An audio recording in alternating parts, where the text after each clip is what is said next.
When you are deep in the trenches of caregiving, your entire world has a tendency to shrink. It starts small, maybe skipping a social outing here or there, but before you know it, your reality is completely bound by the four walls of your living room. The daily routine becomes a grueling hamster wheel of the same sights, the same smells, an intense compounding echo chamber of stress. It is easy to find ourselves paralyzed by the confusion of how to break this cycle. We wonder, how do I bring joy and vitality back into a life that looks like it is fading away? This is the central puzzle of the caregiving journey. We mistakenly view our circumstances as a series of locked doors, assuming that cognitive decline or physical limitations means that the season of adventure and new memories is officially over. We treat safety as a cage instead of as a boundary. But solving this puzzle requires a shift into radical ownership. Radical ownership means refusing to let a diagnosis dictate the absolute limits of your loved one's world or your own.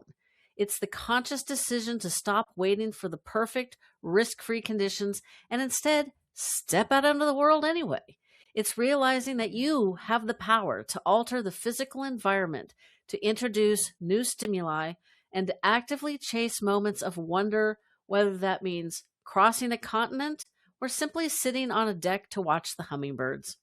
You own the atmosphere of this journey, and when you choose to infuse it with awe, you might just find that the healing power of the natural world ripples back to save you too. Welcome back. I'm Jen Fink, and this is Dementia Decoded. We're taking the confusion out of the caregiving journey by turning the light on for the path ahead. It's about more than memories. It's about strategy, clarity, and heart. So let's get into today's episode. When we are in the thick of a grueling season of life, it can feel like the walls are closing in and that we are completely invisible. Our guest today believes the antidote to that isolation is standing right outside our front doors. Dr. Brad Ryan is a veterinarian, wildlife conservationist, and an author who spent a decade discovering that nature isn't just a place to escape, it's a classroom for profound emotional healing. He holds a master's in mammalian biology from South Africa and a combined doctorate in veterinary medicine and public health from Ohio State. But beyond the impressive degrees, Brad is a storyteller driven by a singular mission, using the empathy found in the natural world to help people feel deeply seen, heal from trauma, and shatter the stigmas surrounding the mental health issues. Brad, Grandma Joy, and the Dementia Decoded listeners, welcome to the show. Hey, glad to be here. Thank you so much. So you guys have a book that is coming out today. Tell the listeners. There you go. Grandma Joy right. And me. Tell us a little bit about the book and how you guys got to this point. Well, the journey began when I was in my fourth year of veterinary school at The Ohio State University. And just for those of you who aren't aware, veterinary medicine is one of those professions that just has a higher a percentage of its membership that is susceptible to mental health crises, suicidal ideation, burnout, a lot of different issues. And I was just in a really low point mental health wise. I had been for a long time. And during my second year of veterinary school, during my fourth year of veterinary school, a second year vet student at Ohio State committed suicide. And I remembered 5 years earlier having a conversation with my grandmother about my through hike on the Appalachian Trail. And she just casually mentioned, "Oh, that must have been absolutely amazing." She goes, "I've never even seen a mountain. I can't imagine climbing so many."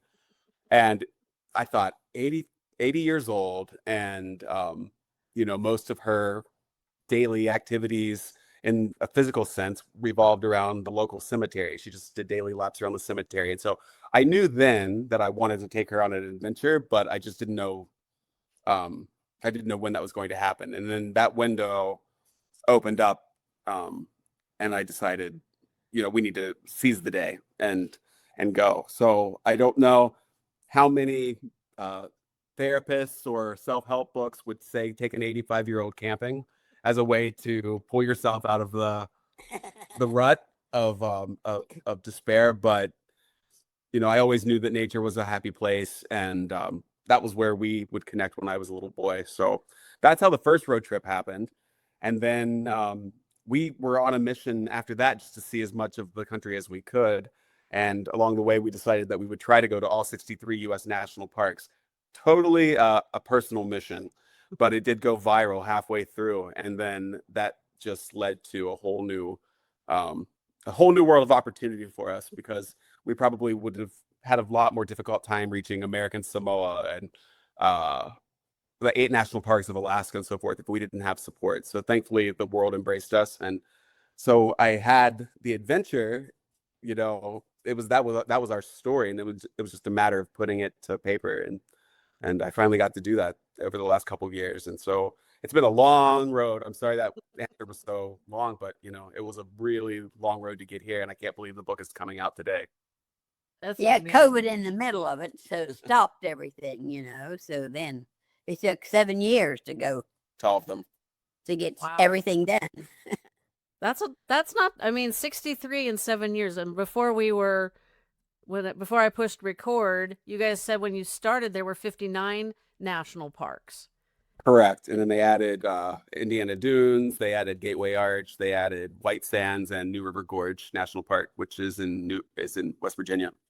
Nice. Those are the newest ones. Which is the first one you went to? First one was Great Smoky Mountains National Park, and that's always been a special place for our family. Yeah. And we went there again just a few days ago, and we saw 18 bears. Oh, wow.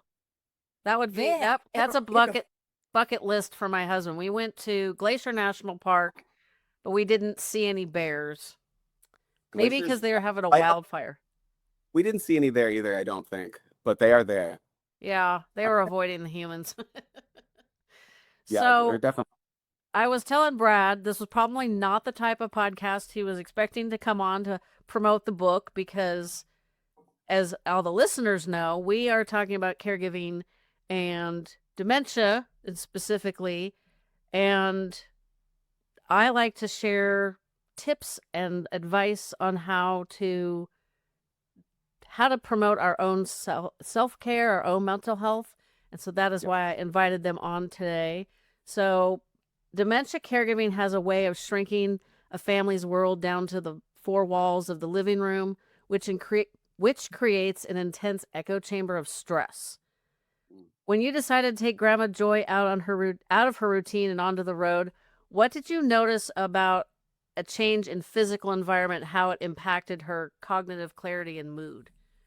Yeah, this is something I say to people all the time, that and honestly, those that have followed our journey on Instagram can often see it for themselves, that this is not a woman who has really aged very fast. Mm-mm. In fact, a lot of people say she looks as young, if not a little bit younger than she did when we began. And I think a lot of that just has to do with like you're saying, the magic, the healing magic of connection, of purpose, of new environmental stimuli that just keeps life interesting, right?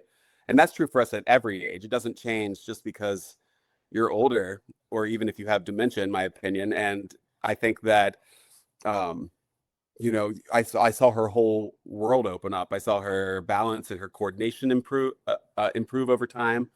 I think her mental acuity got sharper, and certainly it's just a byproduct of the fact that life hasn't stopped. Life is still going on right now, and I say that all the time, that there's nothing more sad than to think about the best of your life already being behind you. And I think that that's a big part of our story that gets people to latch onto it so much, is that it's like to me, it's emblematic of what's possible for your life at every age, there's no expiration date on a life of adventure. And I do think that, yeah, and when your mental state is stimulated, and you're feeling joy, I think the physical benefits just follow by default. Yeah, that makes sense. My paternal grandmother lived to 103. Her cognitive abilities were fantastic up until about 101 and a half. Most of my listeners should know she had glaucoma, so she was mostly blind from that. And at about 101 and a half, she had really hard of hearing. So between not being able to see well and not being able to hear well, that's not great for our brain. So that's kind of the opposite of what you guys have been experiencing. But she traveled and did a lot of stuff up until about 101, maybe 100. It's hard to remember. It's been a little bit of time. She outlived my dad, which was her oldest son, and my grandfather, and many of her friends. So when you talk about, most of your life being in the rearview mirror, yeah, I plan on experiencing that, but I can only imagine at this point what that's like. So, what kind of things did you have to take into consideration? You said she was 85 at the time, or Grandma, you were 85 when you started this? First trip, you were 85. Right. Well, I guess the first trip all I had to do was worry what to put in the suitcase. I'd never been camping before. You told me we were going to be in a tent, and I'd never slept in a tent before. So I said, well, let's go. We'll give it a whirl, and let's just see how we turn out. And of course, it turned out we were in the rain, pouring down, 1 o'clock in the morning, and I was holding an umbrella over Brad while he put the tent up. And I thought, well, can't get much worse. So let's go from here. And the next day it stopped raining. So then we got nice weather. Well, that's good. And you couldn't have taken her glamping the first time? yeah, I mean this was like Friday at like 9 or 10 in the morning, and my stepfather had her at the I was still wearing my scrubs when we left the teaching hospital.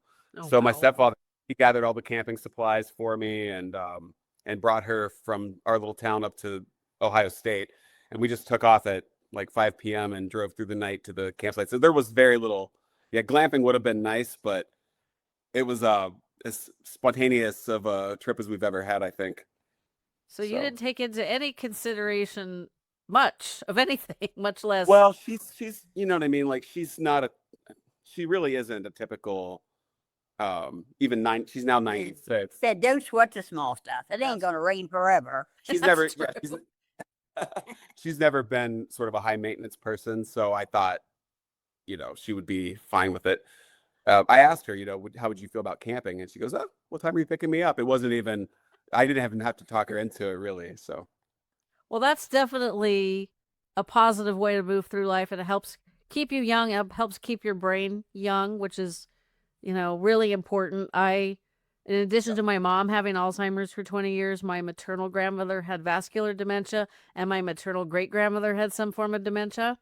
So brain health is a daily, it's just baked into my life. You'll appreciate this, Brad, I even do brain health for my golden retriever. Love it. Yeah. She's almost 12. She will be 12 in 2 months from when this comes out. And doing pretty good. Needs arthritis pain meds at this point, but still sassy and obnoxious as ever. And loving. Yes. Yeah. Yes, the mail carrier delivered something, and she was very appreciative that the dog was nice. And I'm like, the dogs you're encountering aren't well socialized, obviously. Mine goes out, sniffs your pockets, hoping for treats, and if you don't have treats, then she'll accept pets. That's her priorities. That's we have 2 guard dogs right beside us, right as we speak. So awesome. Well, all about the family. Yes. Well, speaking of Miss Luna and I we do 2 things. We do a lengthy all walk on Friday mornings, which is basically, I'm not listening to music or podcast or anything. It's just my phone is in my pocket tracking my walk because I'm a fan of, I belong to the cult of Peloton. But we also go out in the evening and just do what I call a wander. So it's not really, it's more exercise for her, but it's, just kind of getting outside and appreciating the beauty and everything. And so I do talk about that a lot on the show, but you 2 witnessed some of the most epic landscapes on earth, from the redwoods, I can talk, which are not far from me, to the Grand Canyon. In the context of a changing brain, why do you think these massive moments of awe are able to bypass anxiety or confusion that somebody maybe in the earlier stages of dementia has Yeah. maybe touched something like deeper in our souls. What's Yeah. so special about nature? Oh, it is. Yeah. I think it hits all of us. I mean, and this is true once again at any age and at any state of life where you're feeling overwhelmed, boxed in, just completely defined by your life circumstances, and your life is way more than your circumstances. And I know it's easier said than done to be. I don't say it flippantly because I know what it's like to be in the throes of depression, and isolation and loneliness and all that stuff. I mean, it's real. It's valid, and we have to support each other through that. But I will say that humanity, we evolved from nature, and our ancestors lived in the woods, and um and I think and on the savannas, and you have to kind of remember that that there's this world outside of yourself, and that if you can step away from the cacophony of bad news, uh, on television and on the internet and on your phone, and if you can just remember, like, oh no, at the end of the day, life is just about enjoying the beauty around you. And I think there's there's a lot of research to back this up. I'm going to be speaking to some of these thought leaders in this area on my book tour this summer, along the way. But at any rate, I think if you are, yeah, in the early stages, I'm not an expert on this by any means, but I would imagine that, like any other mental or cognitive problem that's going on, if you can kind of tap back into that more simple, primitive version of life, it can feel very comforting, very healing, and just once again, putting that circumstance that you're in into a much wider context. And I think people feel that when they look through a telescope at the universe, whatever it may be. But you can also certainly feel that staring up at a redwood tree, or looking across a massive canyon, or being in the middle of a big pod of dolphins off the coast of Ventura, California. Whatever it is, if you haven't seen it before, if you haven't experienced it before, once again, it's this light bulb that goes off that, wow, like, I haven't experienced all that life has to offer. There's still so much out there that's worth living for. That is true. I remember a couple winters ago when we had like just above normal rainfall, which I know we need it. I am not a fan of rainy weather. And it just seemed like it was gray and rainy for days and days on end. And I was starting to feel like anxiety and just like icky. I Yeah, don't have yeah. anxiety. I don't think I have any mental health issues. The debate, there could be a debate on that one. And I just threw on a jacket and went outside on my deck, this beautiful blue oak tree that's like, I think you can touch it from the deck. It's probably too close to the deck, but it's beautiful tree with moss on it. And I just let the Yeah. sun hit my face for 5 minutes. And it was amazing. Just that little, interaction with nature just vastly improved my mood. 100%. And like I said, there are books out the wazoo about the healing power of nature, and I guess my book is going to be another to add to the list, I hope. But it's certainly, yeah, those are certainly spaces for healing. There's no doubt in my mind, and I hope, and I think about it all the time. In fact, it's in the epilogue of my book, that the vast majority of people that are in nursing homes across the United States, I don't know about other countries, but in the United States, the vast majority of residents in nursing homes don't receive a single visitor. And I think to myself all the time, not only the loneliness factor, that lack of connection, but also the fact that your life has been reduced to a building. What just what magic would be, what magic we might witness in people if we showed up for them and took them on an adventure. And I believe in my heart that there's so many people that could be transformed by that. We just need I just think, we just need a lot more empathy in the world. We need a lot more um, love and compassion for the elderly in our world. Definitely. My mom lived in memory care the last 3 years of her life. And you just said something that a light bulb went off in my brain. One, they had a beautiful courtyard. So the dining room, the activity rooms, and the residence rooms were all basically, I refer to it as a square donut, and the courtyard was the whole. Sure. And so they could go Sure. out and enjoy the beautiful courtyard, the sunshine, but they would frequently take them out on like little bus trips. And I thought, what the heck could be so interesting? Like, we're talking a city, a sizable city in the suburbs of San Francisco. Like, you're talking about housing, strip malls, and if you go, there was a couple regional parks, and then the Sacramento Delta was pretty close by. But I'm sure they didn't get all these memory care residents off the bus because I know they didn't have enough staff for that. Sure. But, just going out, getting on the bus and just driving around probably did a, a lot of good for them. And I never thought Yeah. about it that way. Yeah. I think it's just well, just variety, right? Variety of yeah. If you're just on a hamster wheel, kind of, if your life is just this rinse and repeat every single day, same people, same smells, same sights, same basic food, etc. Yeah, I think that could become very maddening Yeah. very quick. Yeah. I'm a person that likes variety. Sure. I like to travel. I like to come home to my base, my nest. But I don't reread books. I don't rewatch TV shows or movies. I like, Life yeah, it's too many life stories options. are, yeah. And yeah, and it's just, that's one thing that I can say, that our story would not have gone viral. I probably would not have finished all 63 national parks without it having gone viral. So like everything that's led us up to this point, me writing a book, it's really at the core because it was not a very common thing to see for a duo traveling together with 51 years of age separating them. But you know, truly, like, we're all about the same age in the scope of the universe. Or if you look at the scale of the universe and time and space and everything like that, and I say in the book, in redwood year tree or in redwood years, we're the same age basically.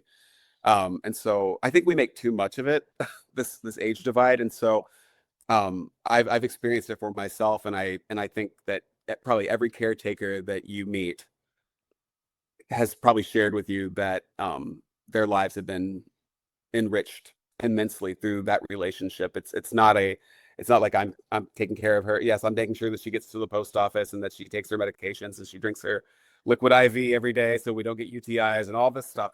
I do that, but like I'm getting, and she's getting this like infusion of adventure in her life at this age and all this stuff. But I'm also getting perspective. I'm getting wisdom. I'm getting that encouragement and that person in my corner who has known me from the beginning, who I know I can trust. So you look at it as a mutually beneficial relationship, and I think that it's just there's this huge opportunity to unlock the power of intergenerational connection in this country. So we're just three people having a conversation, but I hope that there's a ripple effect over time and that more and more people understand this, because this is not how other societies operate. I mean, there are, even in American Samoa, which you'll find out in the end of the book, which is part of the American tapestry, uh, the concept of a nursing home or handing over your caregiving responsibilities to somebody outside the family is just unheard of. It's an act of reverence. It's an act of pride and honor to take care of your elders. Yeah, we need to figure out a way. I talk about how we need to come together as communities, and we need a top down, bottom up solution for elder care because the population is aging. I will be 60 this year. I'm not sure how the heck that happened. Oh man, It's like, I say this every year. I just turned 45 I'm not even, I'll just say it. I had my first colonoscopy this morning. And you know what? Because we need to take care of ourselves and we need to, but anyway, it's just like age. I was thinking to myself this morning, how did I get here? How am I old enough to do my first colonoscopy? But Yup. we're all on the same conveyor belt of time, and it goes faster and faster as it goes on, doesn't it? This is very true. So you were talking about, you know, the intergenerational care that you guys have for each other, navigating that emotional shift from just being a family member to becoming the primary coordinator of a senior's daily life. That sounds really heavy. How did the vulnerability of being on the road together reshape your relationship with Grandma Joy, and how did you manage your own caregiver burnout while keeping her safe? Well, it is, boy, there's a lot there. Um, yeah, I guess I will say that, I didn't even think of myself as being a caretaker. In the beginning, I thought of it as just like we're just adventure buddies out there on the road. And as she's gotten older and as we've traveled more and more, things, and you'll see in the book, vertigo came up. She None of this. out of the blue, like she'd never had it before, and then we're figuring that out in real time. And maybe or overdoing it sometimes, because in my mind her spirit is so, like, there's no, in my mind her spirit doesn't have an age, and so she's usually pretty accommodating for any idea that happens. But then sometimes you see, like, oh man, she's really struggling and we're really far from where we started hiking. I should have been more careful, I have made some mistakes. And so even when we got back from American Samoa, we went right from the airport to the emergency room. A lot of people don't know that, because she had blood clots in her lungs and her legs from the flight. And even though I was trying to do everything I could to keep her safe, there were still other things that needed to happen, blood thinners and so forth. So it's a well-oiled machine now, but I mean, as a caretaker, I had to get better over time. I had to learn how to be a better caretaker, and I'm sure that's a pretty relatable experience for most people. We all make mistakes. Slipping in the shower, we've been there before. At a hotel in Iceland, she had a pretty bad fall, and I should have been more proactive in making sure that the floor wasn't slippery before she had her shower and things like that. So, burnout, I think. I think that I just have to take time off between adventures, and that's what we've done. We've had pretty rigorous schedules the last few years, and this year we've gone on how many trips? Just two. Yeah, we went to Ireland, and Everybody said, "When are you going to go again?" I said, "I don't know. Got to get through this book thing first." yeah, the book tour is our next big road trip. We're planning to go to all 50 states over the next year, because we have this message of intergenerational connection and healing that doesn't just belong to New York City and Chicago and LA. We want to talk to every corner of America and speak to every corner of America. And like I said, it's really important that when people read the book, I want them to think about the potential for their own lives to reach out across the generational divide. And that might mean a parent instead of a grandparent. It might just mean an elderly person that who has an adventure in them that they haven't been able to experience yet, and you can open that door for them. But I think that there's a lot of suffering going on in the country, a lot of division, a lot of fatigue, just the divisiveness and the fatigue from all of that. And I think we're going through a reset as a country. And I think especially, and that's not just politically speaking, I'm talking about social media, telephone addiction, cell phone addiction, all of this stuff, like all these things that make up our modern, or that kind of define the way we connect with each other in a modern society. I don't think it's working, and I think we know it subconsciously. Consciously, I think we know that there are things that we need to get back to. And let me throw Sacramento as a stop at you. If I have to email your PR we have person. a book. We already have a book tour stop in Sacramento. Okay. Do you know the tell date? you. Okay, cool. Yeah, because I'll tell you afterwards. Yeah. like all the book tours end in San Francisco. They do LA and they do San Francisco, and that's about 2.5 hours away. There's one Peloton instructor. He's from London, and he's going to be in San Francisco, and I'm contemplating taking him as a train. but it's a lot for, maybe I might get to shake his hand or something. But for you guys, I'll make sure to get to Sacramento. That's not that far a drive. Jeff, did I answer your question? I think I You did. rambled a You Okay. did. Because it's a hard answer, or it's a hard answer to give because I was sort of the honest truth is that I think I was just making it up as I went along, but I did pick up wisdom along the way, and in the end, any burnout that I feel from taking care of her, it's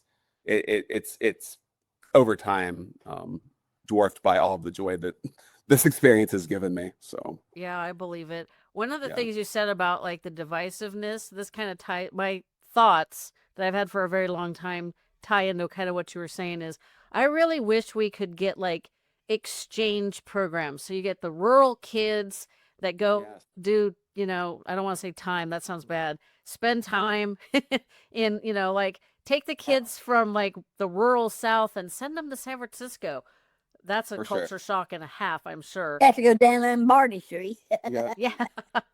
And, because I have met people who are just absolutely thrilled that they have never left their town of 2,000 no, people. And I'm like, you're missing, there's so much in this world. Like, and I'm from California, so I can legitimately say this.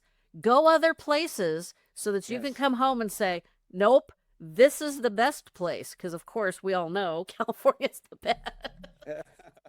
But and yeah, I've been to other places. It's like, yeah, this is pretty, but sorry, doesn't beat Yosemite or doesn't beat, the Sierra sure. foothills where I live, and it's just. I Every think this. park you go to, there's something beautiful that comes up and so exciting. You don't know, it's just pops up around the corner.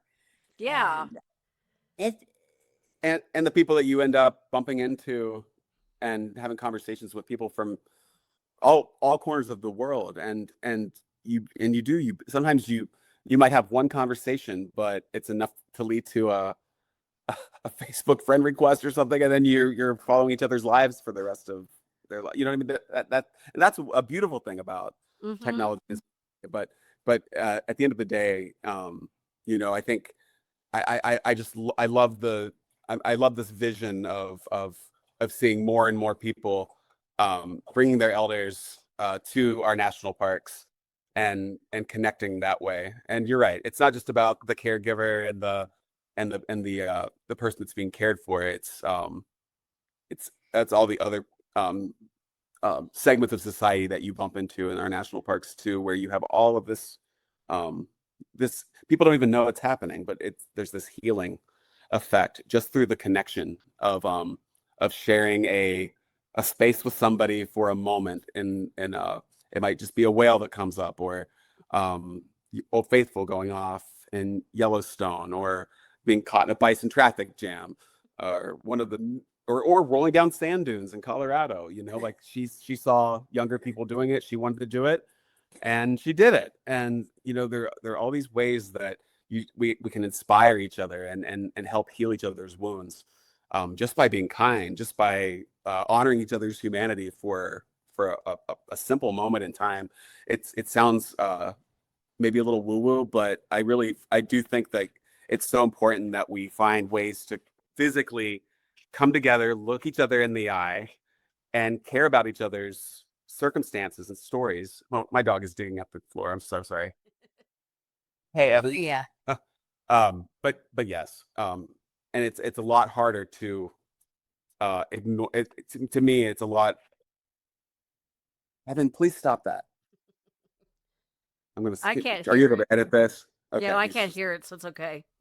Um, you know, like I said, the idea that we have all of these people that are in nursing homes not getting visitors.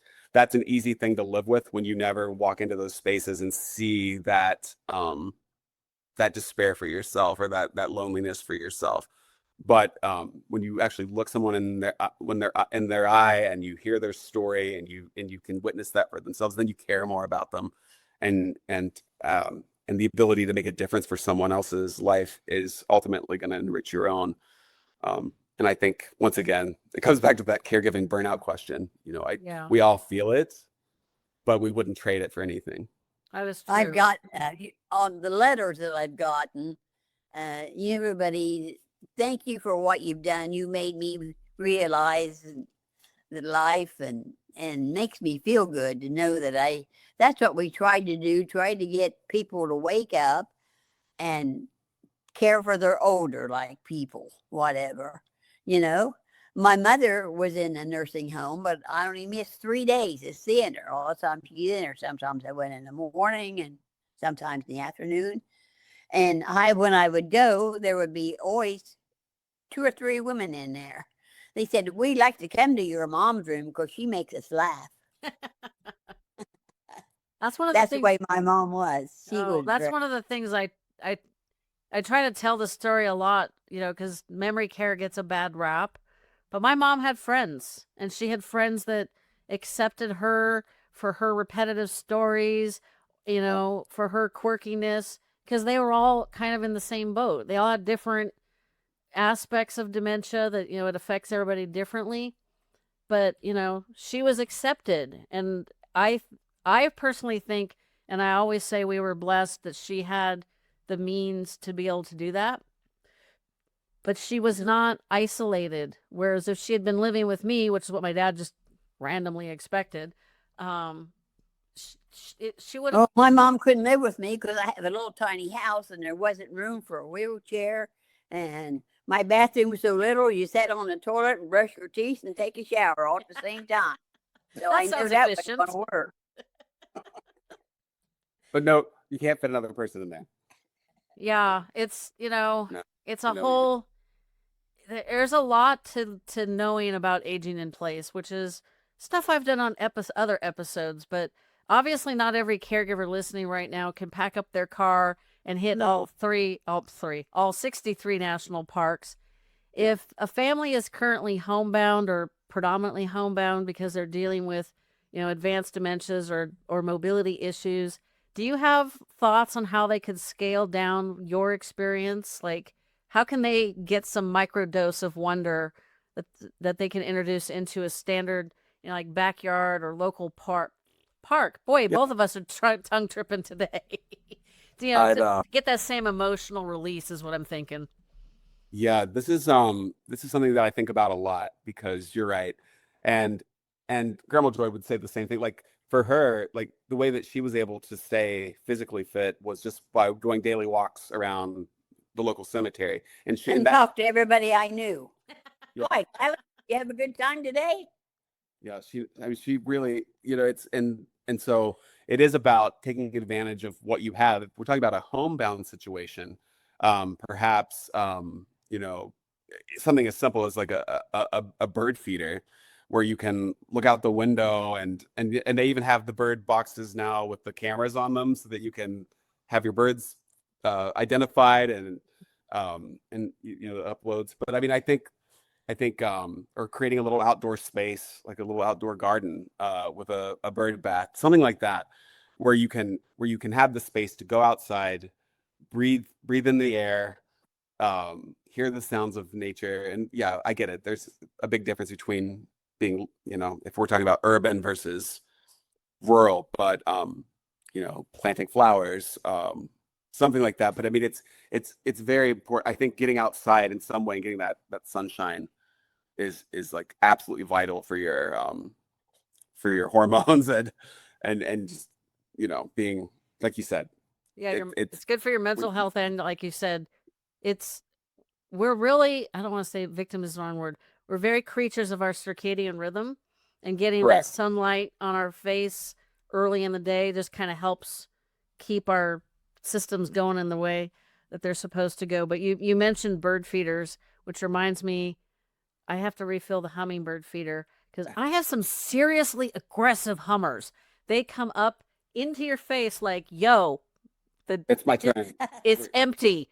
Fill it. And it's weird. Amazing. I have one that holds, I think it's 2 cups of food. They don't like it. The one that holds a cup of food is empty. And I was out there on the deck last night. I was editing videos on my phone, and this bird literally comes up in my face. And it's like, yes, I made the food. It's got to cool off.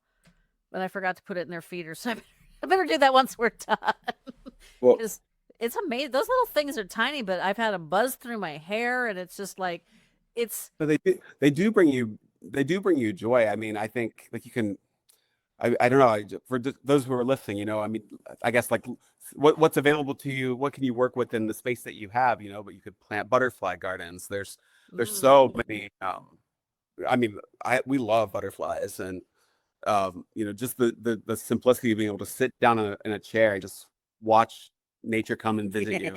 I think that makes a big difference. But if you can get out, what we have shown is that all of the U.S. national parks are fairly accessible. There's something to do, and it's not just one thing. So just because you can't climb a mountain doesn't mean that the national parks aren't for you, because there's so much that you can experience just from the passenger seat looking out the window. But there are also boardwalk trails. There are boat cruises that you can do. There are kayaking or canoe trips that you can do. What else? I mean, You just need to go talk to the ranger when you get there and tell them what your problem is, and they'll tell you the right thing to do. or what I have this many days. This is who I'm with. This is his or her capability level. And what would you recommend? And it might, and there's so much that our national parks have to offer, and not everything that's beautiful in this country is a national park. So state parks, community metro parks. So we're lucky that we live in a world where all this information is readily available to us. We can Google. I don't know how long they're going to be here, because he's going to turn the boardwalk trails and parks. the board. But just keep it focused. Yeah, but when you go to see the bears get the fish, there's a boardwalk that goes all the way, and they've made a bench out over, so you can see and look right down on them. Oh, nice. What park is that in Alaska? Yeah, that's Katmai National Park. That was one that surprised me too, because that you see all the videos of the brown bears grabbing the salmon as they're doing their salmon run, and you think, well, that certainly is not an experience that someone in their 90s could have. But sure enough, it's a trail that you can push a wheelchair down. Funny. It's over a mile long, but when we got down there, we saw 31 brown bears at once. But nice. The bears just act like people. I'm telling you, there was all the bears was up catching fish, but one guy was standing back. And then when somebody get the fish, he'd go over and take it. Oh, I know people like that too. That bear was working smarter, not harder. Well, I used to take my mom to the local park to watch kids, because being a mom and a grandma, that brought her joy. And it wasn't always easy to get from the car to the bench, because she would watch her feet, which is not a great way to walk. And she walked really slowly, but it was worth the effort, because she always seemed a little brighter. Just there was something improved. It just brighten you up. Yeah. And you guys will like this. California added four brand new state parks this year. Yes. I didn't even know we had enough space. I was surprised. 4 is a lot. California also has the record as you're the state with the most national parks.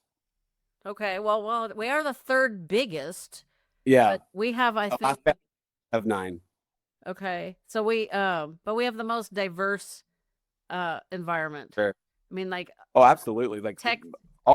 Yeah, I mean, Joshua Tree is like nowhere else on earth, and you got the Mojave, and and then Death Valley. Yep, we had oceans, forests. We went, what was it, in 2022? We went to Arizona. My husband and a friend of ours went first. It was a RV convention. And then his wife and I flew down to Phoenix and joined them. Before we left, my husband's like, well, we can just cross over and go up I-5. And I was like, no, if that's what we're going to do to get home, I'm not going, because I-5 is boring as heck. I don't know if you guys have ever driven it. It's flat. There is nothing to look at. And then you get to Harris Ranch, which you smell before you get there, because it's a gigantic beef place. It definitely doesn't give you the idea you want a hamburger when you drive through there. No. But we went up the eastern part of California, and I was amazed. I'm like, excuse me, I'm a multi-generational Californian. When did these gigantic mountains get here? I'd never seen Yeah. them before. So I think it was Yeah. Mount Whitney. Yeah. It's Oh, amazing that how they yeah. just pop up. And there you are. I was like, this is like I've been to Yosemite multiple times, but I'd never seen those mountain ranges, and it was just amazing. So difficult to pull a trailer over though, because the fuel injected cars use air, and we were getting up into like the 14,000 foot. We were getting a little thin on the air, and the car was not having that scenario.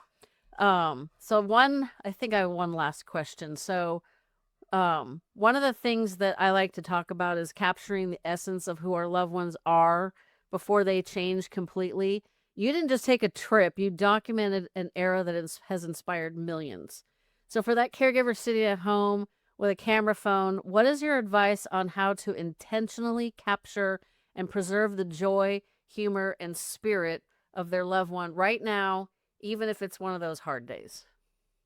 Yeah. I mean, I have over I think I have over 90,000 photos and videos of mostly her because or a selfie of us together, but just understanding that moment to moment, it could be the last time you ever experienced something like that. And uh certainly I've had that epiphany in my own life. The way I live now, I don't go to a place and assume that I'm going to be back there again.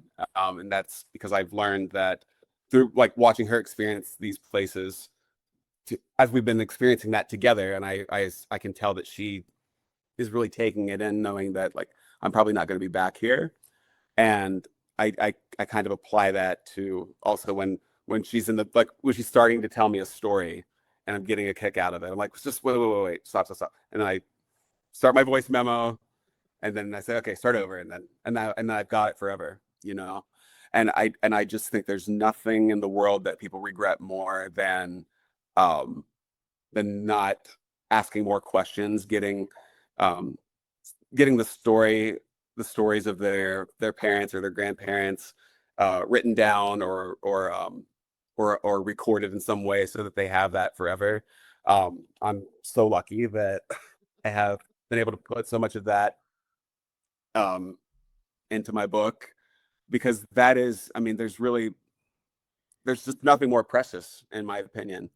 Um, and and I think that that's what I would say. Just even if you know, even if you've already missed some of those moments, start today, you know, because it's like, and Grandma Joy is the same way, and she'll tell you this. Like, she has good days and bad days, and I never know when I walk through the door, uh, you know, what version of Grandma Joy I'm gonna find, but but but yes, there's always an up and down, and when you have those good days, don't take them for granted, and do everything that you can to just be present and just yeah, yes, record it, but also just sit there and feel it and be so grateful that you have those moments because Definitely. that's the gold dust in our lives.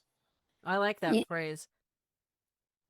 you know, the parks are the last thing that will in this world that people can afford to take their family to. That is Once they true. pay the entry fee, they can be in there all day and they can just climb mountains and they can just do anything they want to do.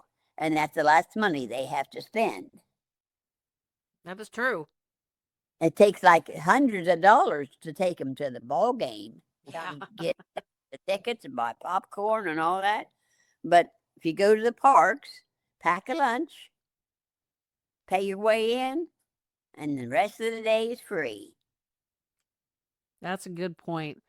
Well, I appreciate you guys jumping on with me today and sharing your story.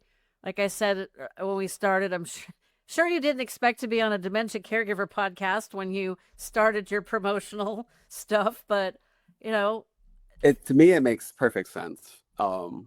Because I want everyone to see, like, when we talk about like ability or accessibility, or any of these topics, a lot of times we frame, I think we oversimplify it and we paint this issue with too much of a somber brush. You know what I mean? And there mhm, is still, there's obviously, we know that there are it's hard, but this is not all gloom and doom, right? true.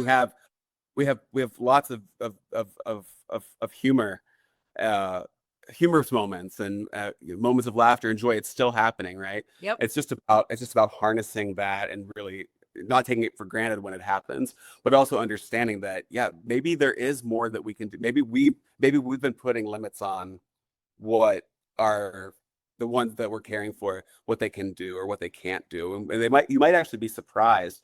Maybe you just made an assumption Mhm. that you couldn't do something. So I just would say try it at least, and know that there are plenty of resources out there to support you if you want to go and try something like this with an older adult or someone with dementia. If you can convince yourself first, you might just be surprised by what beauty has, and what beauty you'll be able to create for your lives in the weeks and months ahead. So I hope that people feel like reevaluating what's possible. Yeah, it's very common to focus on what somebody has lost, especially with dementia. And I think you're right. We kind of oversimplify it. We kind of take over and we steal that independence that they still have left. So Yes, this is a good way of maybe kind of breaking out of that fear, because obviously we want to keep them safe and protected. We don't want something bad to happen. I'm sure you felt really wonderful when Grandma fell in the shower. right. Probably questioned a lot of lives at that point. Oh, yeah, I mean, horrific guilt, but it hasn't happened again. And people mistakes are going to happen. Nobody gets through this life Yeah. unscathed, right? But yeah, I want to say that too, because I'm always careful about that, because I don't there are people in their 80s and 90s who are crushing it in terms of, an 83-year-old woman hiked the Appalachian Trail, the whole thing last Whew. year. So, I don't just make assumptions because someone is a certain age, or even if you have dementia, that means that, that a road trip to Yellowstone is out of the question. I don't think that that's true for everyone, but your relative best, right? Yeah, I But used to take my mom on not not great days to go sit in the park. We would just go on drives, and she didn't live far from a regional park with pretty significant hills. I don't know how familiar you are with Northern California, but Mount Diablo is a fixture in the eastern part of the San Francisco suburbs. And so we would go to places in the foothills of the mountain. We could have driven up the mountain too, but that was more of a drive, and she didn't always do those so well. But just you can do that. Get in the car and drive someplace and observe. If it's yeah, Yellowstone or Yosemite or one of the four new parks in California. exactly. But just Stop at Dairy Queen, get him a milkshake. Yeah, my mom would have loved that.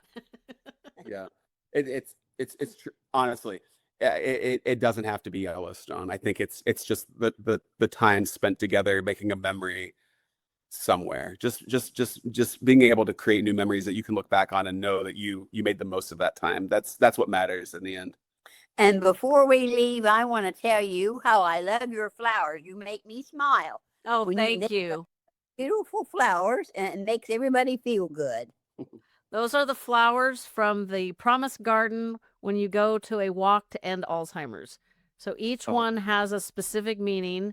Yellow is a caregiver, I think.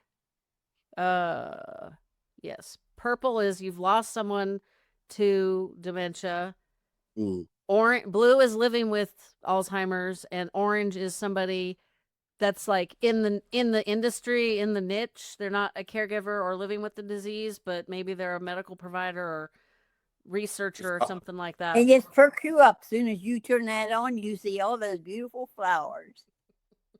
Well, thank you so much. And I love seeing your beautiful smile. Do you guys have any plans? I guess you're going to spend, what did you say, a year doing the book tour? That sounds like plenty of plans. Well, we're gonna see where it goes, but my I just I'm a veterinarian, and I have been with this company for 5.5 years, and my last day is gonna be next Friday because my degree's not going anywhere. I can get back to that work anytime I want to. Right now, this is what I want to be doing with my life. So we're just gonna see where the summer takes us.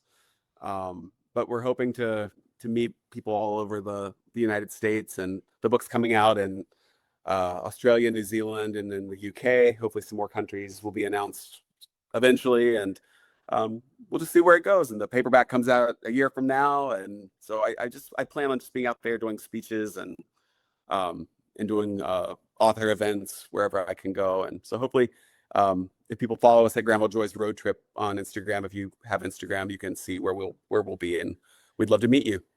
Well, you said you're coming to Sacramento, so That's a promise, and I'll tell you where. all righty. Well, I appreciate you guys jumping on with me today, and best of luck on the book tour. Oh, thank you. Thank you very much. What an absolutely beautiful reminder that life does not have an expiration date, and adventure doesn't require climbing a 14,000-foot peak. Whether it's driving through the foothills of Mount Diablo, taking a slow walk through a local park to watch the kids play, or simply refilling a hummingbird feeder on the back deck, moments of awe are waiting for us the second we choose to step outside our comfort zones. As caregivers, it's easy to fall into the trap of oversimplifying our loved ones' lives, painting their reality with a somber brush, and slowly stealing the independence they have left out of genuine fear. But as we heard today, nobody gets through this life entirely unscathed. Mistakes will happen and guilt will try to creep in, but the joy, the perspective, and the intergenerational wisdom gained from simply saying, "Let's go," dwarfs every 1 ounce of that burnout. Don't wait until the journey is in the rearview mirror to start capturing the gold dust. Pull out your phone today, record the repetitive stories, take the messy selfies, and notice the unique beauty that pops up around every single corner. If you want to follow along with this incredible 10-year, 63 national park journey and see where the upcoming book tour is stopping next, head over to Instagram and follow Grandma Joy's Road Trip. Take radical ownership of your environment this week. Look for those micro doses of wonder, and I will see you in the next episode.